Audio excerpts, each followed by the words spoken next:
Hello and welcome to Storytime with Cat. Today we're going to talk about counting songs in different languages.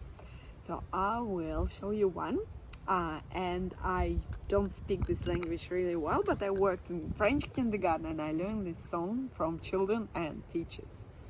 Ready? It's called Un, deux, trois. We're going to be very slow first and then we'll try to sing a little bit faster. Un, deux, trois, quatre, cinq, six, sept.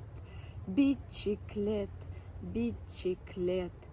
Un, deux, trois, quatre, cinq, six, sept.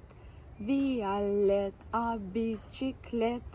Which means 1, 2, 3, 4, 5, 6, 7 violets on a bicycle. So it's a funny song. I think it's from Adventures of Tintin or Tintin as we know it. So I hope you have fun. Once more. 1, 2, 3, 4, 5, 6, 7. Violette, Violette. 1, 2, 3, 4, 5, 6, 7. Violette, a bicyclette. Don't be shy to try new things with children. It's always fun. They're the best audience. Enjoy.